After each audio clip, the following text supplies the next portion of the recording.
It can strike, whoa, when you least expect it.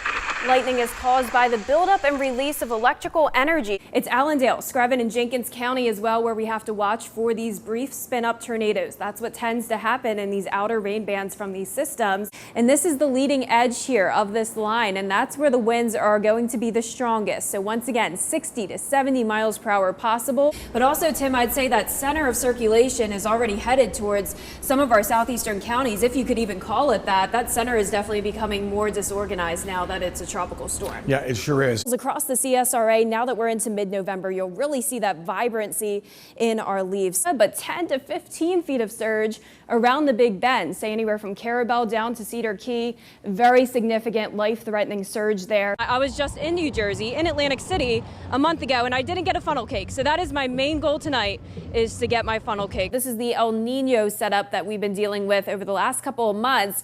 A lot of Gulf moisture moving in our direction, and it's because of these low pressure systems that develop out towards the west and follow this storm track. If you're in Culverton, you're just outside of it, but it will likely be extended. And it's these severe thunderstorm warnings that we need to watch for the rotation that could potentially become tornado warned. While a major hurricane could cause the water to rise 20 feet or higher with catastrophic damage. Hey, look at them in this photo going, yay, they were so excited. I love this group of kids. Yeah, Brad, so the temperatures are always all over the place around my birthday. Around this time of the year, November, it could be warm, it could be cold. We never know what we're going to get here in the southeast. Well, it all begins with a thunderstorm where we have warm, moist air moving at the surface in one direction and cold, dry air aloft moving in the opposite direction. Notify any friends or family that could be in a mobile home in this area right around the lake. They need to be getting into that safe place. Congratulations, Brad. We're proud of you. Well, that was really good. Braver than I would ever be, even though he was going really slow around that track. Earlier today, I did capture some of those storms just outside the station. Some towering cumulonimbus clouds, and you can even see the lightning out in the distance. We have frequent cloud-to-ground lightning within this cell, so something to take very seriously. And that's where we have that rotation with the red and the green coming together here, and we can also see it on our shear tracker. Not only are we just seeing the green, we're also seeing some red, and that indicates some stronger rotation now. Under breezy winds, that helps limit any frost development. We need clear skies and calm winds for that. So even though we do have a freeze warning across the CSRA, we won't necessarily have frost tomorrow. It's usually pretty hard to tell exactly when Santa will get here, but I do have some secret information from his elves. Really? This is a WJBF Live Viper 6 alert. Good Tuesday evening. We had some heavy rain today, leading to some aerial flood advisories and even a couple severe thunderstorm warnings earlier. But now things are looking much better across the CSRA. All that heavy rainfall focused more so to our northwest around the Atlanta metro. That's where there's a flash flood warning now until 3 o'clock in the morning. And then also, of course, some rain down towards the south of us as well from Hurricane Idalia. We'll get into that in just a moment. But right now on Live Viper 6 across the CSRA, really not a drop of rain. So the nice calm before the storm, definitely enjoy it while it lasts, because tomorrow we have that Viper 6 alert day as we track Idalia. But right now on our Terry Lambert Hyundai Skyview cam, a nice night over at AU Health, looking good, 73 degrees here in town. Winds are very light, only 3 miles per hour, dew points in the low 70s. Doesn't seem like much happening so far, but this will quickly change as we go into around 6 o'clock tomorrow morning. Right now, all of us in those low to mid 70s, pretty consistent temperatures. We have this stationary front still across the southeast. This has been here over the past few days, leading to those flooding concerns and a few strong storms.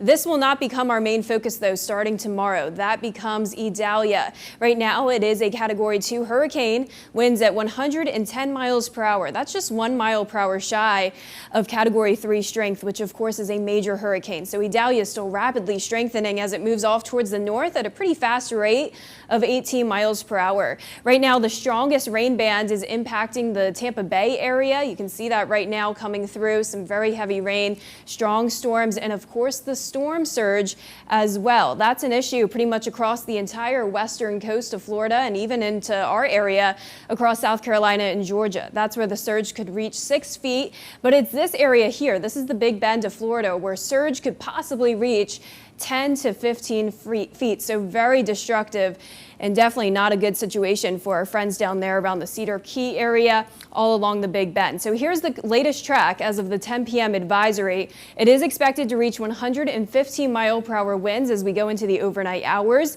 still maintaining its hurricane strength as it moves across Valdosta and southern Georgia.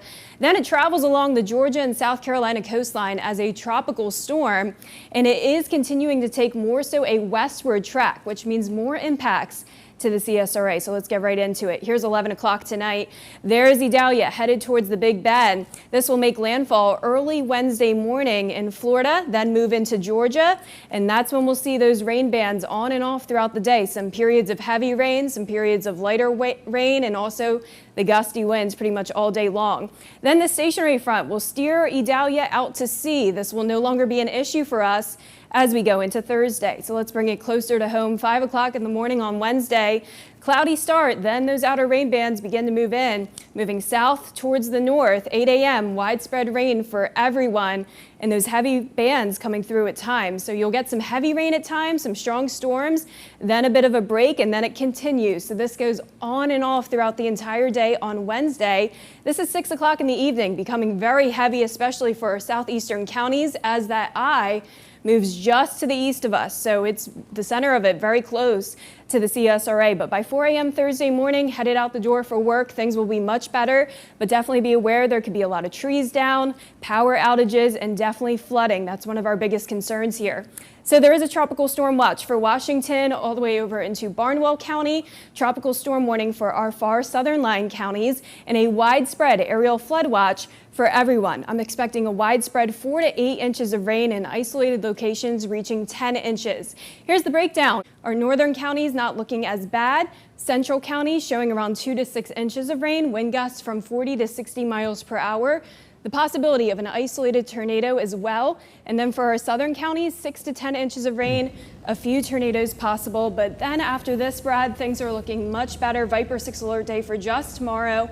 Then plenty of sunshine as we go into Labor Day weekend. We'll have cooler and drier conditions, upper 50s in the morning, our highs in the low to upper 80s. Yeah, just get through Wednesday. Yep, that's right.